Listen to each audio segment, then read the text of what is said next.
Lots of fathers and sons out there share a love for football. With me, the only reason I started watching the New Orleans Saints back in the early 90s was because every Sunday my dad would sit on the couch for 3 hours and do nothing but watch the Saints. It really didn't make my mom happy, but it gave me a chance to hang out with Dad one-on-one, and it's something that I'll never forget. Now, I have met a lot of Saints fans, young and old, but I have never met a father-son who-dad combination like you're going to see in this next piece. Both of these men have spent the majority of their adult lives waiting for this moment, waiting for their team to make it to the Super Bowl, and guess what? The dream has come true. Who dat, baby? Who dat? Who dat? I was born in Thibodeau. My father's from New Orleans, and so is all the rest of the clan on my father's side. He has a couple of sisters, and his parents all lived off a little street in suburban New Orleans off Sheffman Tour Highway. And we used to all crowd up on Sundays there at my grandfather's house in that little living room while my grandma was cooking. And we all wore black and gold and watched them at Tulane University. Even saw the old half-foot guy kick the field goal, you know. I can remember that. Well, a little later on in life, you know, my son was born. And in the meantime, 3 of my cousins were hired at the Dome, one in charge of electrical, the other for, you know, refrigeration, public relations, and all that. And they got us tickets, and they gave us some things that most fans didn't get the opportunity to do, which was to go to the locker room. And that's when I got Justin, as about 5 years old, brought him to the locker room with my cousins, his uncles, and the Saints just kind of tossed him around in there. Even Martin Anderson had something to do with that. You know, it was really cool. And from that day forward, Justin's where he's at now, super freak fan. It all started back when I was 4 or 5 years old. Latest I can remember, Saints games, going to my grandmother's house, rice and gravy every Sundays, watching the Saints.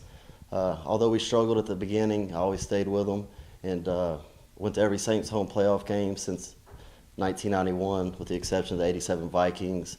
Moved to LSU in 2000, been a 10-year season ticket holder since then.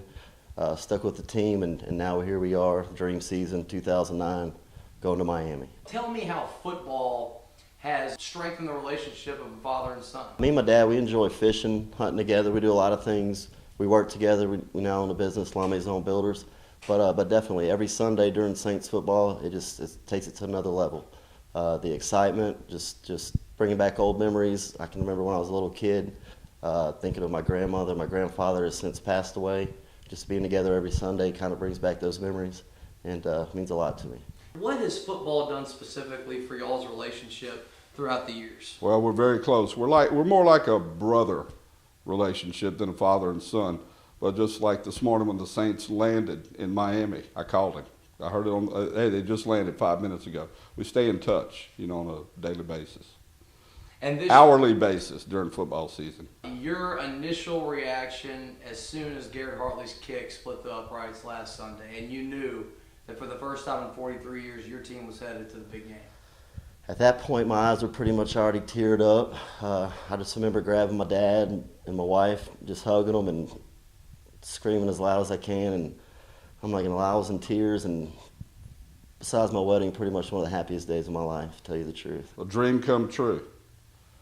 I don't know how to say it. I can't express it in words. You know, the feeling. I just fell back in my chair in the Dome when they kicked that field goal. I was just numb. What's it been like this season, you know, to experience all these great times with the Saints, and knowing that your mother's not here to see it with you live, but obviously she's looking down and smiling on the Saints, smiling on her family? She, my mother, my grandmother, my grandfather, my father, they've all passed, and they were all black and gold, true blue Saints fans. We just feel like they're up there and they have something to do with it. The crowd's getting bigger up there.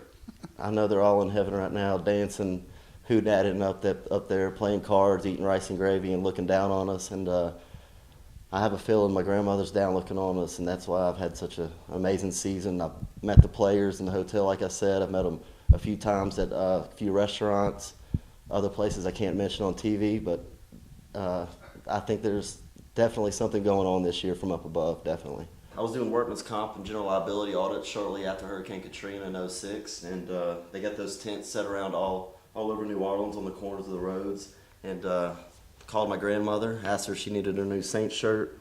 So she said she sure did, and I found this one, thought it fit her perfect.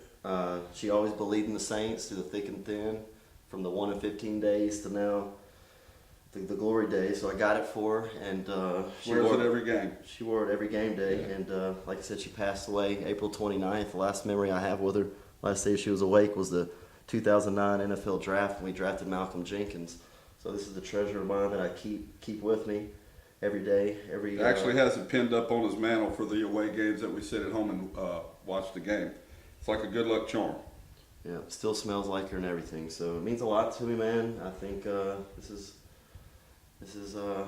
means a lot to me, man. And it's coming to Miami. It definitely will be in Miami to support the Saints. She'll be there with the rest of the family, and really miss her, man. Really miss her. I'm not a big tattoo guy, but I said if the Saints ever go to the Super Bowl, I would represent my team because they mean that much to me. About 10 years ago, really, said if we ever made it, and I kept telling them, don't you destroy that body, you know, but I knew it was a reality when it went through the uprights. I went ahead and had to get the Florida Lee tat, represents my Saints. I will definitely be flossing it in Miami, and I hope to add the XL1V after we spank them Colts February 7th, baby. Yeah, we'll see the finished tat hopefully next show. We'll be there. Who dat, baby? Going to Miami. How about that tattoo? That was Justin Frick's first tattoo, and a pretty big one. And we'll catch up with him after the Super Bowl and see if he'll be adding the XLIV like he said he would if his Saints defeated the Indianapolis Colts. We'll have that for you Tuesday night whenever we have our Saints Super Bowl recap from South Florida. For now, check out what's coming up next. All season long, you've heard terms like fate and destiny when people are talking about the New Orleans Saints, and I've got another story for you that you're really not going to believe. I'm going to predict the outcome of Super Bowl 44, but I'm not just going to tell you about it. I'm going to show you how this thing's going to play out through Madden 2010. You can't miss it. Don't miss it. We're coming right back.